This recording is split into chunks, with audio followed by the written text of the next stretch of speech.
G'day everyone and welcome to episode 351 of Aussie Tech Heads. It's another Thursday night, and this Thursday night being the 25th of July 2013.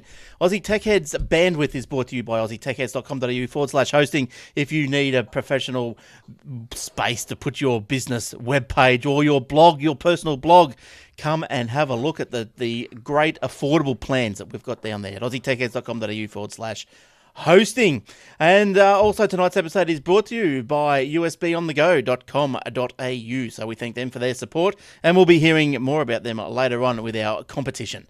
All right, before the show every Thursday night, you can join us in the lounge if you so wish to at aussietechheads.com.au/live. And if you do so, join us in the lounge. We have pre-shows.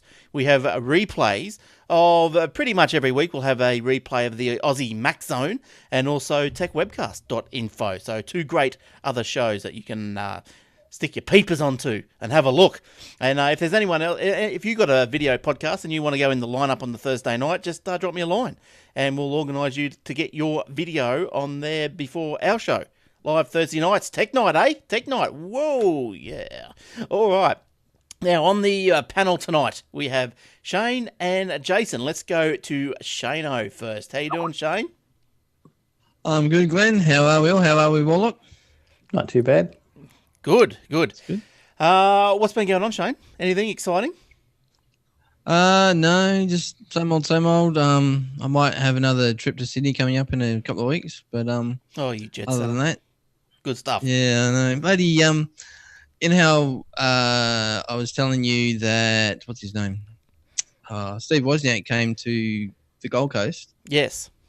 Yes, he was only there for 2 days, and now he's back in. Yes. Where are you? I don't know. He was on a whirlwind trip because he went into Sydney and Yeah. then he went to the Gold Coast and then he's back to San Francisco eating steaks. All right. Now, Jace, how you going, Jason? Not too bad. How's yourself, dude? Yeah, not too bad, thanks. What have you been up to this week? Anything exciting? Just kicking back? Yeah, nothing particularly over the top. Just been booted up my MacBook Pro into OS X for the first time in ages and just been updating everything there since I haven't used it in a while. Oh, yeah. What'd you have on it? Windows? Well, both OS X and Windows, but I used to just use the Windows part, so now I'm going into OS X and getting everything updated. But the Apple sites are still down, so... Oh, when are they due to be coming back up? Well, bits and pieces are coming back up. They've got a status page now, service status page, and they've got a little green light icon next to the bits that are slowly coming back up. But the Dev Center's still down, and one or two other things are starting to make their way up, but that's about it. Oh, dear, oh, dear. Because actually, that's one of the stories for tonight, because I think we did cover this story on the Aussie Mac Zone, but for those of you who haven't got your little peepers around it, I did bring this story in to quickly talk about tonight, because it is it's getting old, I suppose. But yes, the Apple developer site has been hacked. A Turkish developer in London claims he was the person who hacked the Apple site and says he has the details of over 100,000 registered users in his possession. Now, this guy called Balik, I think he's Ibrahim Balik, I think his name was. What a good, strong name, eh?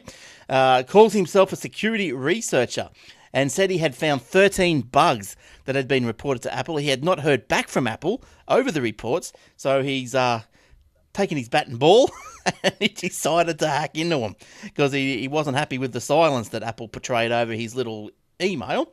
Balik penetrated the developer site, which was shut down last Thursday, and was reopened yesterday, as this news report says, but Jason there has told us, no, that is not the case. It is still down. Only looking at the status page, only iTunes Connect and the Bug Reporter are up, and there's probably a dozen other things that are still down. The Mac Dev Center's down, iOS Dev Center, Member Center, certificates, Xcode, pre-release doco, software downloads, videos, Resource Center, tech support, forums, and program enrollment and renews are all still down. Oh, dear. He goes, I have taken 73 users' details, all Apple workers, and to prove, he's got very pidgin English, so I might try and put this together a bit better. And they were all Apple workers, and to prove that I have done this as an example, he wrote in his TechCrunch comment. Now, apparently, he did put a YouTube video up, but that has since been taken down, I believe. one of the only things that YouTube decides that they want to take down. My aim was to report bugs and collect the data for the porpoise. The purpose of seeing how deep I can go within Not the dolphin, the porpoise. That's right, within this scope. I have over 100,000 plus user details on Apple and I informed Apple about this. I didn't attempt to get the dates first, and he goes on. But so he's done that. He took his bat and ball, went home, decided to go full on, hack it into it. He's pulled out some data. I don't know. He's pretty silly just because he didn't get his reply back from Apple.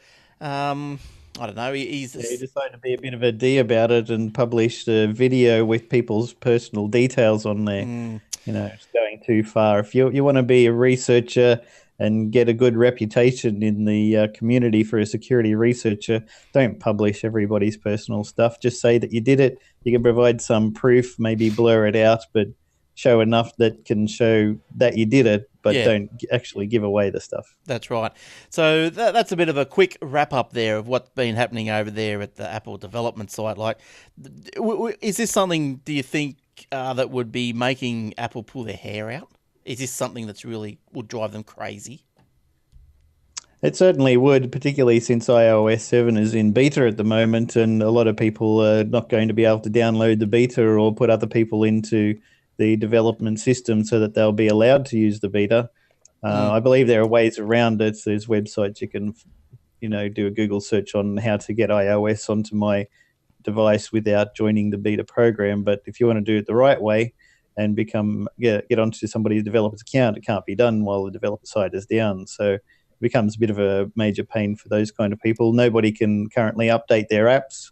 So that's a big problem. Nobody can submit new apps. So that's a big problem there. And a lot of people are losing income just because of what's happened now. It makes me also wonder, all of Apple's websites generally run on web objects, which is a very, very old technology that nobody uses anymore except for Apple, and which is usually an explanation as to why iTunes and their website and such things are quite slow to respond a lot of the times, because it's still running on this ancient technology called web objects.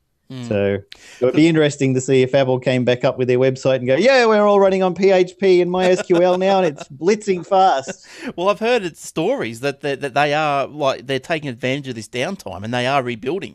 So whatever that means, they're re-engineering. Who knows? Who knows what they're doing?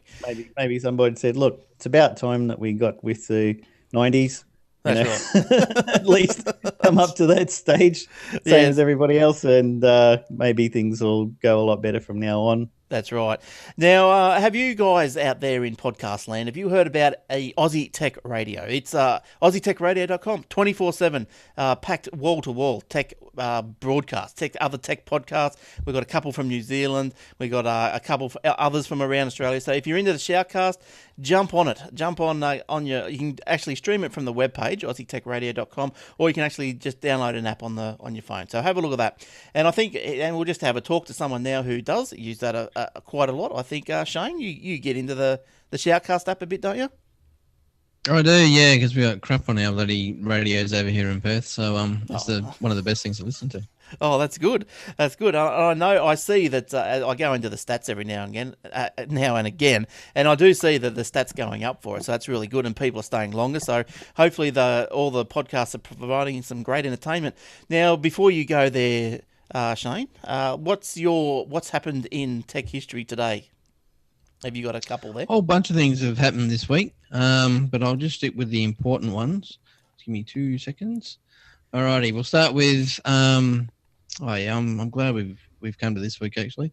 July 20, 1969. In a first for humans, Neil Armstrong and Edwin A. Buzz Aldrin Jr.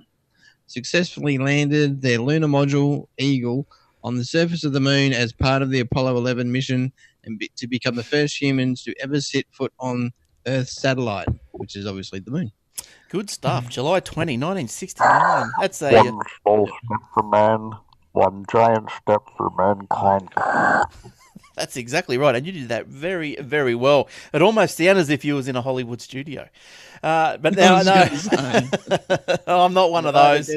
Have we got any moon landing deniers here on the panel here? Eric. No, not at the moment, but I believe. Eric just denies everything. No, he's not. Is he a denier? He's not a denier, is he? He reckons it never happened the first time. He reckons that they've done it since, but not the first time. Right. But what about you guys, Shane? You believe in? No, I'm a believer. Yeah. And Jace? I did a electronics course in Newcastle years ago with a guy from Germany, and he said it's definitely happened because he was with the teams that were receiving the transmissions and relaying them. So he knows all about what was going on. So he said definitely happened because there was one guy in our class who was going, "Oh, it was all fake." I said, "No. Yeah. We were there listening to it and relaying the information that was definitely going on." Yeah. Look, didn't it come through the Parks thing? The Parks satellite dish? Yeah, they had something to do with it. South Wales? They had something to do with it, I think. But but like there's so many people involved in something like this for it to be a hoax. One of these people, like of the thousands of people that have been involved in it, one of these people have got to have fallen on hard times, and if it was fake, would have wrote a book about it. So it would have, know. And then what about Buzz? Someone said to him, "Your moon landing was fake," and he turned around and punched his lights out. Yeah. So but Buzz gave the other guy a buzz. He didn't like being told that he was a fake. But anyway, quickly, we better move on, Shane. What's another one here you got? Yeah, July 23, 1985, Commodore introduced the Amiga personal computer at the Vivian Beaumont Theatre in New York's Lincoln Center. Amiga cost $1,295 and shipped with a base configuration of 256K of RAM. I thought Commodore and Amiga were completely different companies, but obviously not. No. I think they started out that way, and Commodore ended up buying Amiga. So look, I remember those Amigas. I remember going to, I think Retrovision was the local retailer, one of the local shops back in the day, and there was those nice little colour screens and the Amiga. Geez, they looked good, didn't they? And I was this close. I was doing a toss-up between the 600 and the 2000, and I didn't end up getting any of them and went PC instead. Well, I think back then Amiga, look, one of my my first computer was an Apple IIc. I then progressed onto an Atari ST. I missed the Commodores and so forth, but one of the STs were quite good, weren't they? Yes, they're a real ripper machine. Yeah, I didn't mind them; they were good. And I don't know if you guys remember the Amstrads. Do you remember that? Yep, it was a toss-up for me, the Amstrad CPC 464 or a Commodore 64, and I got the Commodore 64 because I knew more people who had it, so therefore I could get more games. That's pretty much my mentality too when I got my I knew machines. one guy who had a Amstrad, so it was like, well, I could learning from him or lots of other people. But the stupid thing about those Amstrad, their floppy disks were a unique size. They weren't 3.5; they were like 4.5 or something, weren't they? Yeah, they something weird. Shane, keep going. Yes, I will. I was a TRS-80 and a 128D person. Yeah, cool. Yeah, just in case someone was asked one. Yeah. It's like that episode of Big Bang where the girl doesn't get asked any questions. July 23, 1996, the first commercial HD TV signal was broadcast in North Carolina by WRAL Channel 32, operating at 100 kilowatts with an antenna 1,750 feet above the ground. 200 members of the press watched the broadcast at WRAL. Right, so HD TV is actually that old. Oh, surprising. All right, yeah. And now they're talking 4K. Yes. Yeah. Next one. All right, July 25, 1990, Microsoft became the first software company to exceed $1 billion in sales in a single year, reporting revenues of $18 billion for the fiscal year of 1990. Wow. I've got some Microsoft stories coming up. And last one. Last one, July 25th, 2010, WikiLeaks published classified documents about the war in Afghanistan, one of the largest leaks in the US military history, and the rest is history.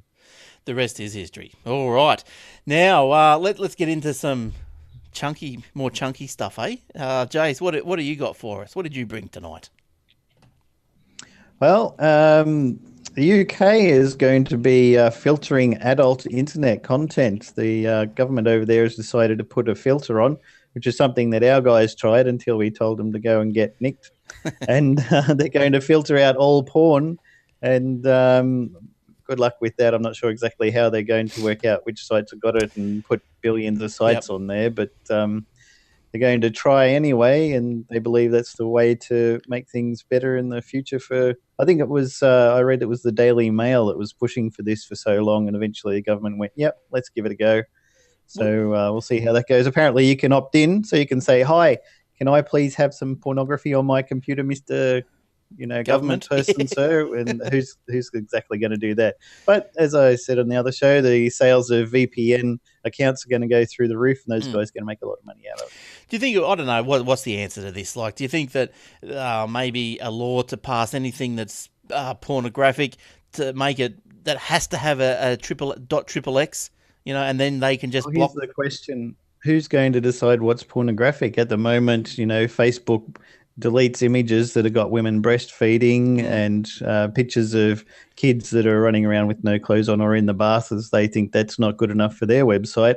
So is that the kind of thing that's going to get blocked in the UK? I pretty much expect it will.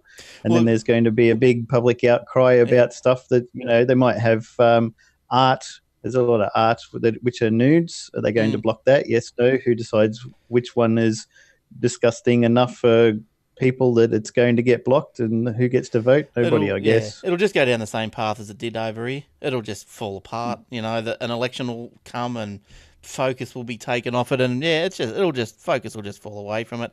But like a couple of years ago, I uploaded some pictures to SkyDrive, not a public space, not by any intentions. Your own private account. My private account, and there was a picture there of the kids in the bathtub. They told me to take it down, otherwise they closed my account. So what are they? So they must got algorithms or whatever just trawling through not just public accounts but also private accounts. Which you can't just use a script that works out this has got 50% flesh color in it, so therefore it must be a disgusting image, and a lot of the stuff is disgusting. So that Facebook. The one comment that you made just before, wasn't it? They took a picture down of a lady in a bath just showing her elbow because we covered that. Yeah, they thought it was her breast and it was her elbow. But anyway, there's going to be too many false positives. The story about the UK thing actually is made mainstream because I was watching Conan the other night, and in his monologue, he was giving the British government a hard time about it. Oh, yeah, it's crazy. Shane, while you're there, have you got a story for us? I do. I'm going to go with, because we were talking about this last week with Adam and about the Australian broadcast rights and what we can and can't get and how much it's going to cost and all that kind of stuff. Apparently, Hulu and a company called VDIO have lodged an Australian trademark. Ooh. That's interesting. Yes, according to the trademarks Sentinel over TM Watch, both Hulu and Video, the video streaming offshoot of audio, apparently, snapped up Australian trademark applications last week.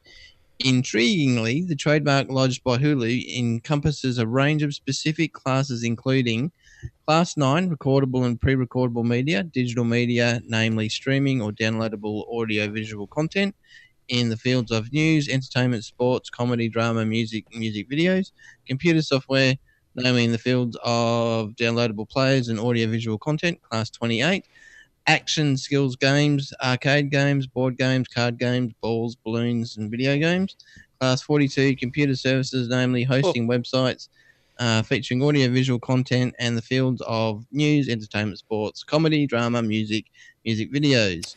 Wow.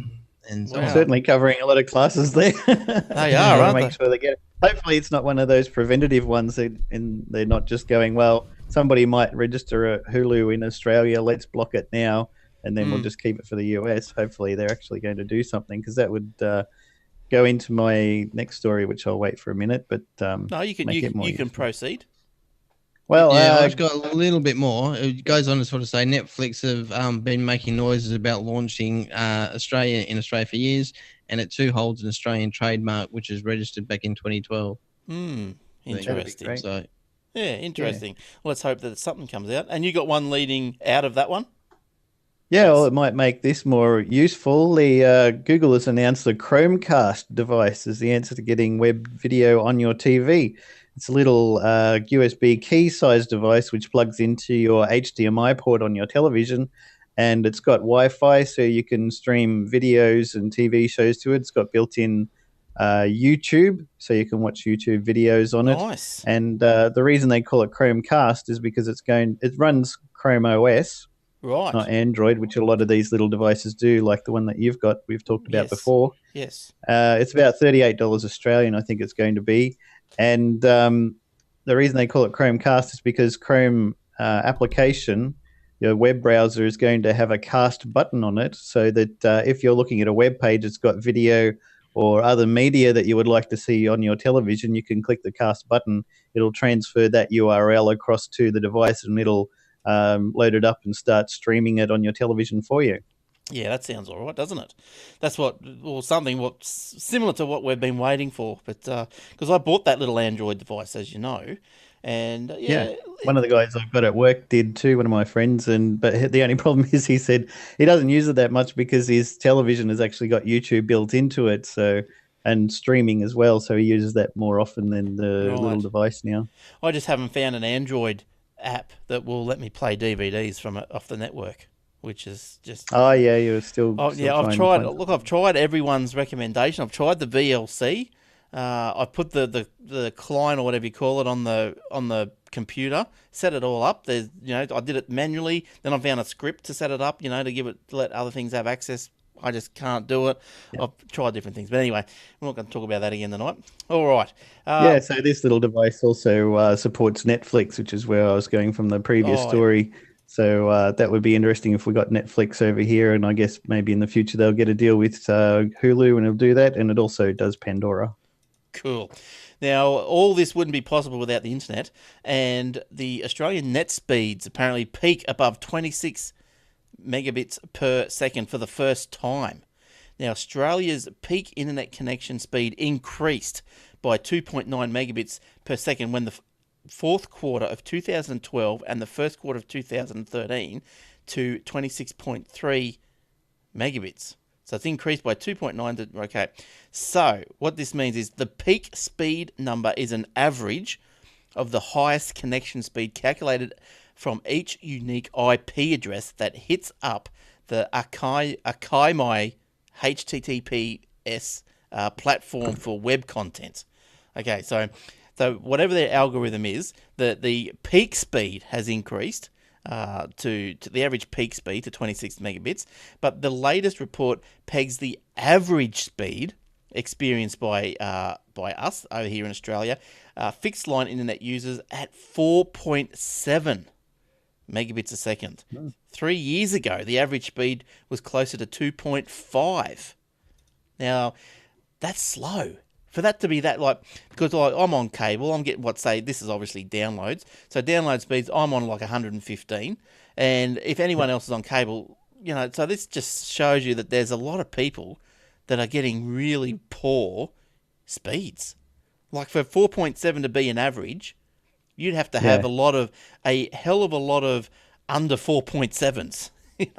That's right. Yeah, to bring it down that far. That's right. So that is crazy. What sort of speed have you got there, Jace? What are you on running there? You on cable or ADSL? ADSL. So yeah, we get probably about 12 megs on a good day. Yeah, I think that's how pretty much I was doing when I was on the ADSL. And Shane, you're on ADSL too, I think, aren't you? Yeah, I was just going to ask Warlock if I could move in, because I'm only getting about 5 on a good day down. And, maybe ours is ADSL 2. The fastest theoretical that can get is 24s, but I got close a few times. I got 22 on a really good day when I was living in Sherwood near Brisbane, because I was 700 metres from the exchange, and a friend of mine worked at the ISP that I was with, so he just kept on tuning my line until it got really good. You normally won't get that kind of service from tech support, but it was great because if anything went wrong, I could just ring him up on his mobile and say, "Oi, my internet's not working. Can you fix that?" "Yep, good. Okay, thanks. Bye." It's dropped below 20. Can you Yeah. He kept nudging it. He's like, "No, I think we can do a little bit better. Hang on. What if I try this? What's it now? 22. Oh my God." Yeah. After that, it came back down to about 14, and it stayed there from then on, which was quite good. I was very happy with that. But, yeah, so I think, well, ADSL 2, that's pretty much what average probably Joe's probably getting around here in Australia. But, yeah, geez, an average of 4.7. At least you probably get the 1-up. that's the main thing. You probably get close to 1-up, probably about 800. But talking about mixed things, that's mixed internet speeds. Also, Apple's Q3 results. They've surprised a few people. I think, Jace, you Facebooked this story through the week, or someone did. I don't know if it was you or the other Jace. But Apple sold a record number of iPhones, 31.2 million in the June quarter. Now, that's up from 26 million last year. So, another 5 million. Wow. If you listen to Android, you think that the Apple was dead and buried. But however, on the other side of the operation, Apple sold only 14.6 million iPads compared to 17 million last year, and the number of Mac computers sold fell from 4 million to 3.8 million. It's not a lot of Macs, is it really, in the whole scheme of things? Yeah, not a lot. So I think I got a little graphic there for that one. There we go. Now he looks happy. That's right. Now, Apple Tim Cook said in a statement, "We are especially proud of our record June quarter iPhone sales of over 31 million and the strong growth on revenue from iTunes, software and services." So that's probably not a bad result, I suppose, considering that the latest iPhone is Jewish to be announced/released. Oh, it's Jewish. I didn't know that. When's the bar mitzvah? September. Way! Get into it. Mazel tov. Yay! Now, so that's my little Apple story. Shane, what else have you got? Funny. I thought that was good. Right, just a little quick one, just a bit of a segue. It's more of a discussion point than a story, but it's pertinent to what's going to happen with me in a couple of months. Should you bring your laptop on holidays? I'm going, and this is the guy writing the story, but it happens to relate to me as well. I'm going on annual leave, and a couple of kind-hearted people with my best interest at heart suggested perhaps that I leave my work laptop at home. I did my best not to laugh in their faces because that is ridiculous. Of course, I'm going to bring my laptop. My wife is threatened personal harm. Mutilation. If I take any, no divorce. If I take any equipment with me. Yeah, right. Is this to the US? You leave your equipment at home. Yeah. We're taking tablets and phones and stuff, but yeah, I'd like to take the laptop with me, but yeah, she's drawn the line at that. All other equipment is to stay. All right. Yeah, well, I suppose I would take a laptop only because I'd probably have to do things while I was overseas, wouldn't I? So, I'd be taking my laptop. I don't think an iPad would do it. I'd take a laptop. Jace, you take a laptop? Or would you? Yeah, whenever I go on holidays, I take the MacBook Pro. That's the main good thing for it now is its portability. You know, I'm not going to lug my big, what is Steve Jobs called it, a truck. Not going to lug my big truck around. I'll just take the MacBook Pro, and it's especially good for my daughter because she likes to play Minecraft, and I get a 3G key device and take with me so she can play on that for a while in the evenings when we're, running down and Daddy's running out of energy and just wants to sit down, watch TV and have a drink. That's right. Yes. Well, that's good. That's right. Okay. So, look, we're going to get Jason to give us another story in a sec. But I just wanted to quickly show you because I just saw that he did give us a picture for those on the video, a picture of the Chromecast. So that's the little Chromecast USB thing. It is only tiny. Probably looks like the size of a USB key. So yeah, it's got a power cable that plugs into the back end of it, and apparently, if you've got a USB port on the computer on the TV, it might be able to power from that as well. Yeah, that's how my little Android thing works. So so that's all good. Now, have you got another story there, Jace? Yeah, definitely. Telstra had proposed to purchase Adelaide-based ISP Adam Internet, but it's not going to go through after the ACCC blocked it because Net, Macquarie Telecom, Vodafone, and Optus all got in a bit of a tizzy because they're going to get too big. And Telstra is already the biggest ISP in Australia, and they don't want them getting that much little bit bigger. So they all put in a complaint to the ACCC, and they said, sorry, it's getting too much, and these guys are having a whinge, so you can't go ahead with it. So that one fell through. It's a bit of a shame, I guess, for whoever runs Adam. He doesn't get his big payout. No, I guess not. Now, I might have a little Telstra story while we're doing the Telstra stuff. Hang on, let me go back right up here. I'm sure I had something. Here we go. Now, Telstra has sent a nasty letter to Vodafone. Back down, back off, and back down. Telstra plans, this is all to do with their 4G network. Vodafone labels its services as the fastest 4G network in Australia. This claim has led Telstra to send a strongly worded legal letter to the carrier with the threat of challenging Vodafone's claims in court. Oh dear. So look, goodness. I know. Goodness gracious me! You stop doing that, you naughty boy. In its advertising material, Vodafone is non-specific about 4G speeds, claiming it is up to 3 times faster than home broadband.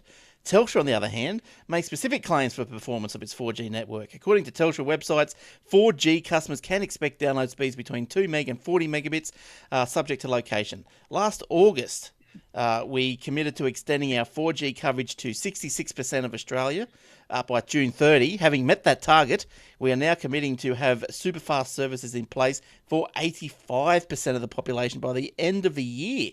So they are just pumping up the upgrades.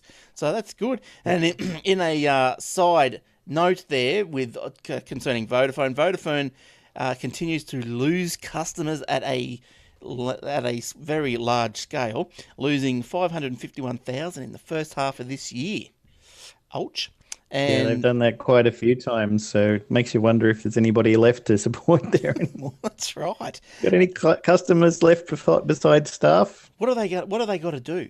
What have they really? They've got to probably get. They got to go back in time 2 years and fix up all the stuff they screwed up and let fall to bits. Yeah, so that's and not let it get that bad in the first place, because you upset your customers and just keep telling them when you get thousands of people ringing up going, we've got big problems. You go, no, you don't worry about it. These are not the droids you're looking for. Eventually, enough people get upset about it, and you end up with your class action lawsuits, and now you're trying to play catch up with everybody else. You go, yeah, we're really fast, and we're faster than those other guys. Yeah. Even though you can only get it in like 4 places in Australia, but it's probably faster than the others. I think, I'm pretty sure. Yeah, pretty sure if you stand on a telephone book. And Huawei revealed that its 5G replacement will be available in 2020. So look out. Look the hell out. Well, Parramatta's already saying they've got a 5G type thing going because they've got their AC Wi-Fi free in Parramatta now. So they call that 5G, but that's not even been decided what 5G is yet. They're just getting one up, aren't they? 4G is not 4G technically. If you look up the specifications of what it's supposed to be, the speeds you're supposed to get from it, but it's faster than 3G, so they called it 4G. Mm-hmm. Cool. Now, as you might have heard if you've been listening to the show, usbonthego.com.au, they're giving us what do they call it? A humble bundle. That's the one of these things. Oh, hang on, where are we? I did have them. There they go. Hang on. Press the other button. There we go. Woo. Now, usbonthego.com.au, that's where you go if you want to get things like on-the-go cables for your Android device, which enables you to do wondrous things. Plug in card readers and, you can get USB card chargers and all that sort of stuff. And it's a free postage Australia-wide. Now, it's usbonthego.com.au. Now, they're giving us this humble bundle, which includes... Now, let me get this one up for you. I'm thinking, okay, humble bundle, here we go. What have you got in here for us? Oh, there's heaps of stuff.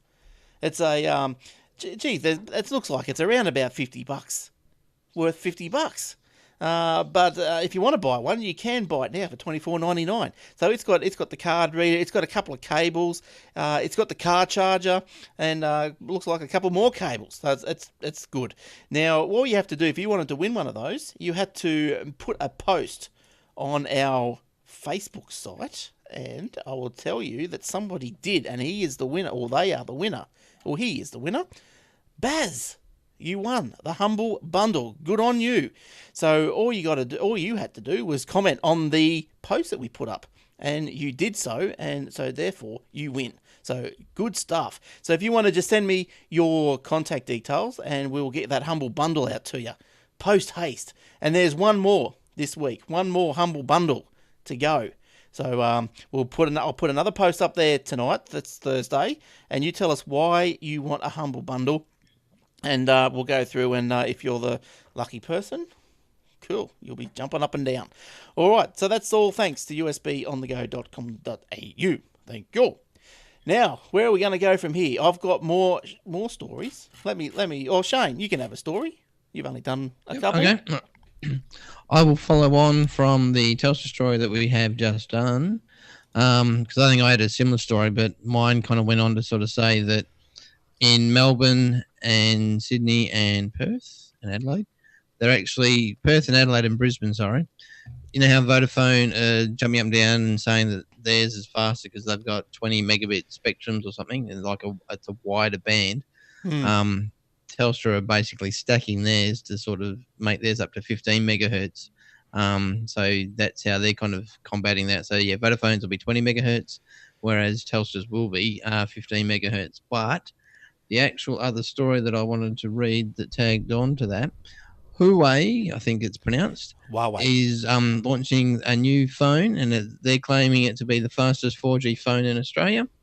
The Huawei Accent P2 is packing a 1.5 gigahertz quad-core processor built in-house, Android Jelly Bean, 30 megapixel camera, 32 gigabyte internal storage. But it goes on to say that the P2 is Australia's first Category 4 LTE/4G device. This means that it's capable of speeds greater than any 4G smartphone on the market right now.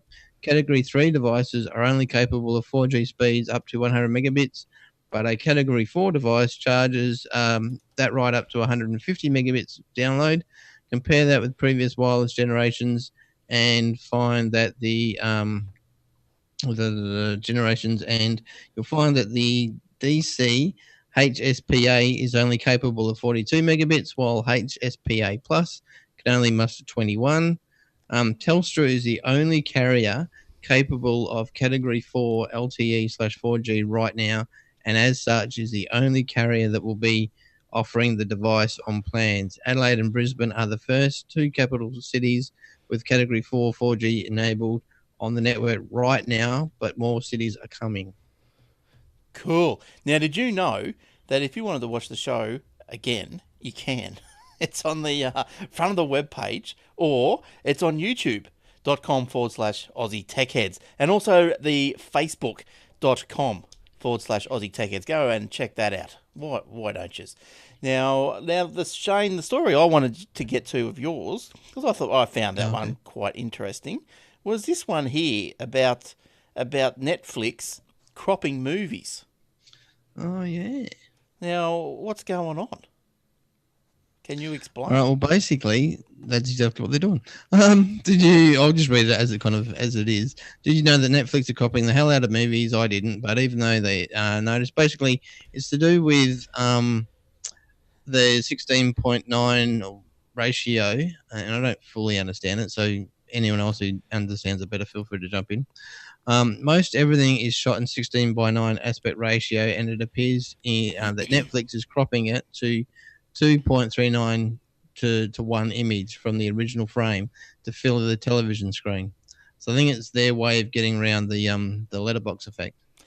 Yeah, why they'd want to, but I suppose if those of you don't know what we're talking about, I suppose you could liken it to, and if you don't know what we're talking about, you're probably as old as I am, and you could probably think back to The Good, the Bad, and the Ugly, and they're all skinny. All these were real skinny, tall people. Well, that's because the picture in its original shot was nice and wide. It was a nice thin widescreen for the cinema. That's right. And then when it came to the telly, they pushed it up like that, and they had to push it in from the sides because it obviously was a movie that if you just cut the sides off, you'd be missing too much action. Clint's probably out the side, right on the edge of the screen, and you hear this voice and you go, "That's Clint, but where is he?" But Yeah, a lot of them got past that using a feature they call pan and scan, where they'd pan the your TV screen across the image and just cut off whatever bits were not quite important at the time. So if there were two people that were near each other, they could move the image over there, and you could see those people over there at the time. And then if something happened over the right, they could just pan across the cinema image, which was much wider than the screen. You'd see that portion of it. So they always try and keep the important bits in the screen at the time. Is that what you think is happening, like with the the old TV shows? Is that how they're doing it? Are they doing some sort of pan and? Well, no, they're doing it the other way. They'd be zooming. Well, the old TV shows were 4:3, so they'll fit on a widescreen 16:9. But anything that was cinema, if to fit it on the 4:3 is the old technology, they had to do pan and scan to be able to get the important bits on that you could look at. Now, my question is, like, why are they doing it? Do they believe that people don't want the letterbox look? Is that what you reckon? That must be why they're doing it. Like, why would they bother? They must have got... For this company, yeah. Yeah, they or must maybe they're cutting down on bandwidth as well. Yeah, okay. Right, a bit of a crappy way to go about it, though. It gives a bad experience for your end user. Yeah, because I know, look, I've got a Windows Media Center, and it's got a function on it where it can. What it does is it brings a 4:3 image. I know this is the opposite of what we're talking about, but it brings a 4:3 image, and it'll zoom it. But then, how does it work? So it stretches it, but it only stretches like the edges a bit. So the the middle part looks still normal. Because when you stretch a 4:3, everyone looks fat. Yeah. So, but the media center's got some bloody... Everyone looks like Bert Newton. That's right. That was his birthday the other day as well. So happy birthday, Bert. I know you listen happy birthday, Bertie. Religiously. 75, I think, yeah. So, useless information. Well, not to Bert, I guess. So, yeah. But anyway, that's what happens. They're cropping the crap out of us. And so I don't know why. But if you're on the video, I'll show you two pictures that Shane's given us. There's a top one there with the letterbox effect, which is cropped. You can see more people in the sides, and that's what you get, cropped. And the chickie babe on the left is cropped out. Poor little thing. Okay, now I'll have another story. I've got some, as promised, I've got some Microsoft stories. Probably one of the first one is the Surface RT. I think it's been called a failure. It's had it, I think. The Surface RT has failed in the market, and it's led Microsoft to do a massive write-down. Microsoft... Nearly $1 billion. Yes, locked in a $981.5 million inventory adjustment for the Surface RT. So this week, Microsoft lowered the price of the device by 30% to $389. I think they got to come down a bit more than that. I think they might have to go the way of those HP things. $99. Yeah, they got too many. Well, at the developer conferences, they were letting people buy them for $99, just as you were saying. So, oh, there you go. But they got too many platforms that are too different. They're all called Windows, and none of them run the same applications as all the others, and none of them run actual Windows applications except for Windows 8 desktop that goes on your computer. The Surface Pro, you can't run those applications on either of the others, and RT you can't run on anything as well. And it also becomes, for the developer, they can do the one set of code and output to Surface Pro, and then rejig it quickly and output it for RT, but you're still doing two different copies of your same application, which is going onto mobile devices, which essentially seem to be the same, but they're not really. They look the same, and the interface is the same on everything, but the applications just don't run on all of them. So they should stick with the Windows 8 Pro, which is on the Surface, and forget about the RT, I think. I think you're pretty much spot on, and I think that's led to rumours. And this is rumours that Bill Gates might return to his old post at Microsoft in the wake of the $900 billion write down for the RT. There is speculation about the return of Gates to power as he attempts to put order in the company he founded back in somewhere in the 70s. According to the report, he's going to do a Jobsy. Well, that's what I think. It probably come back from the dead. It probably does need something like that, but I think he's happy enough over in his foundation. Now, talk about... Yeah, I don't think he's got any reason to come back, really. He's still chairman, and he still overlooks and has a say in what's going on. So I think that's all he needs. He's got better things to do. Now he's doing a lot of good for the world. That's with, right. Helping to wipe out malaria and other things like this. It's more important for him to do now than software. Yeah, because I would imagine that, if he was to return, there'd be like a lot more pressure back on him, like a pressure to perform. And mate, like he's got enough money, he might be thinking, well, I've done that, I'll just let it go. Like if I go back, it could just be a complete failure. Well, not once you get to a certain age, you don't want to go back and try and overwork yourself. No, that's right. But anyway, talking about his return. Often, apparently, as this report here, talk about Gates' return to Microsoft services like clockwork every time Microsoft has a bad quarter, along with predictions that CEO Steve Ballmer will be shown the door. But Gates has made it clear that he has no intention of returning to Microsoft on a full-time basis. No, I think the monkey's going to stay. The sweaty monkey. Microsoft partners feel that the company needs an infusion of founder goodness.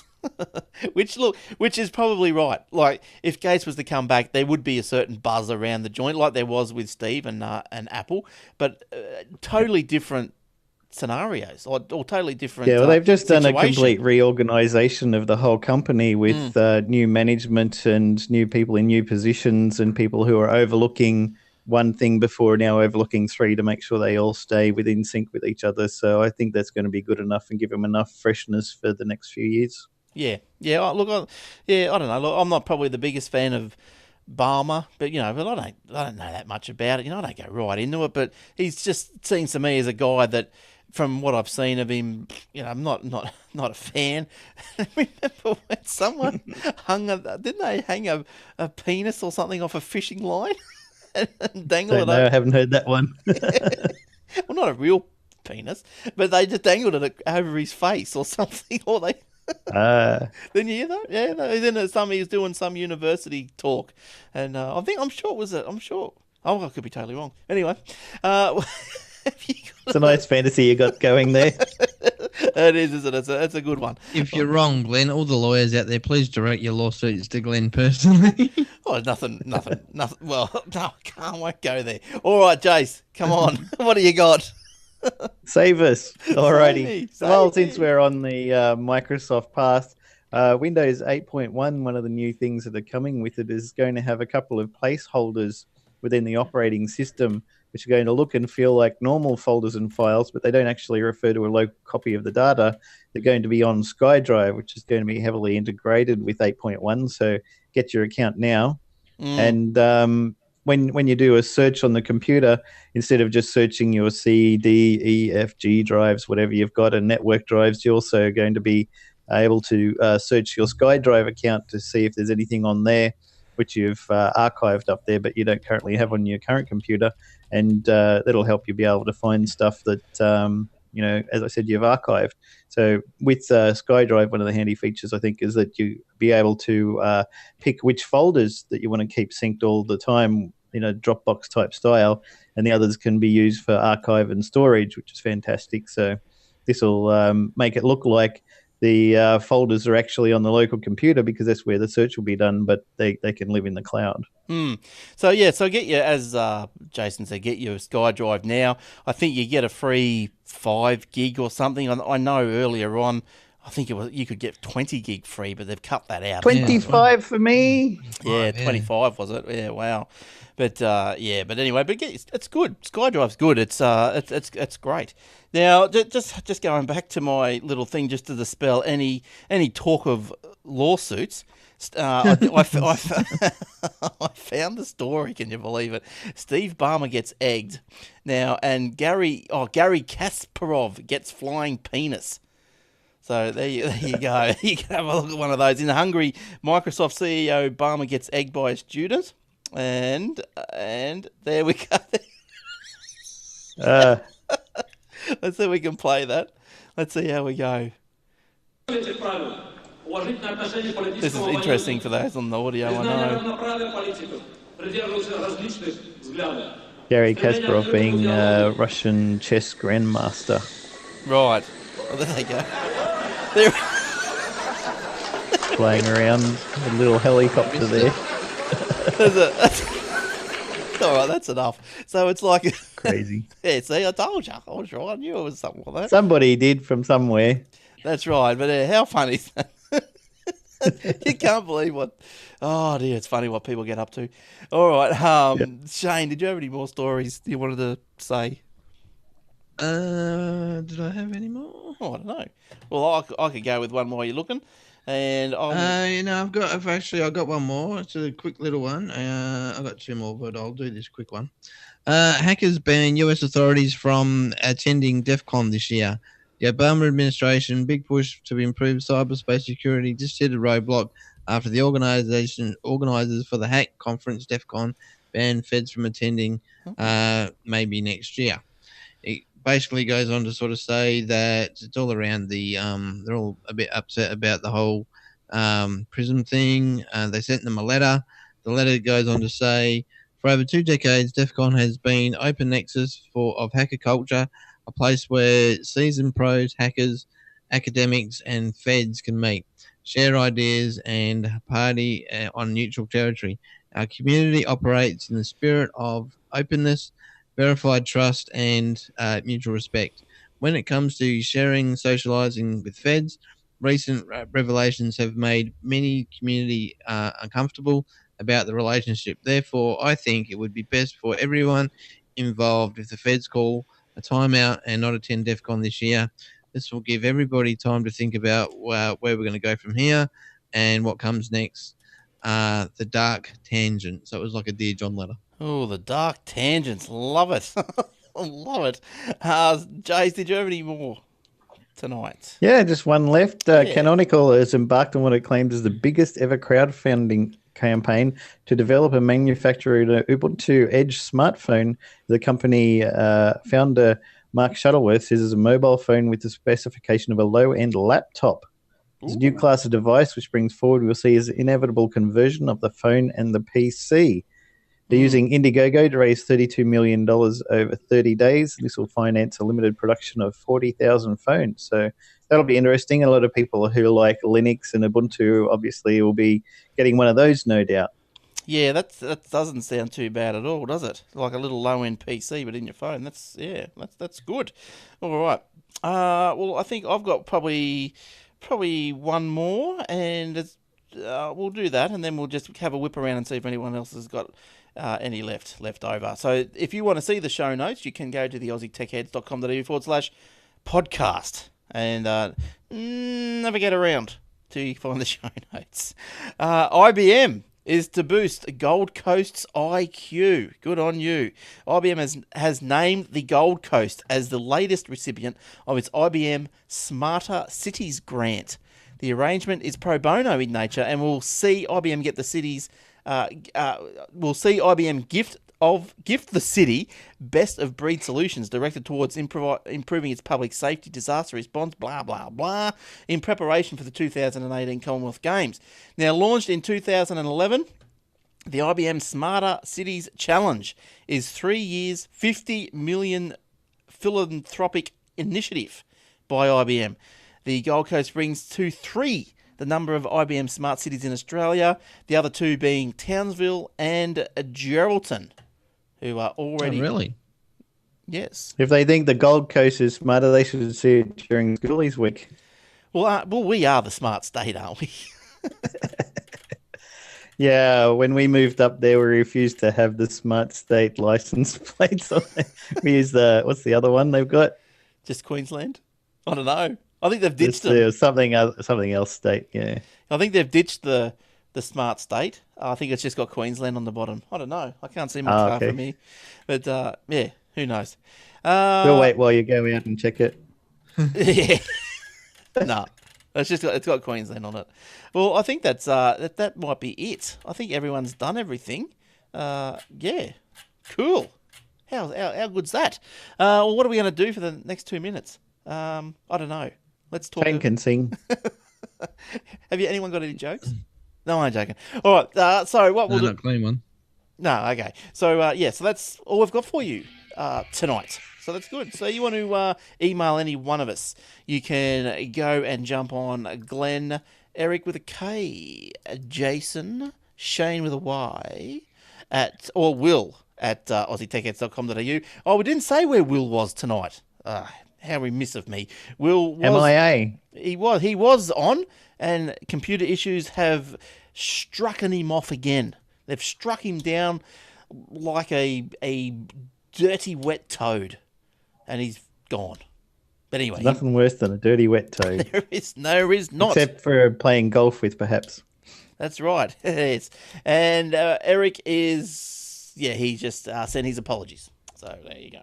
All right, but hopefully they'll be back next week. Now, also next Tuesday night, don't forget the Aussie Max Zone on Tuesday night. You can see it live if you do so wish. It's the same place here, aussietechheads.com.au/live, or on the youtube.com/AussieTechHeads. Whatever there takes your little fancy.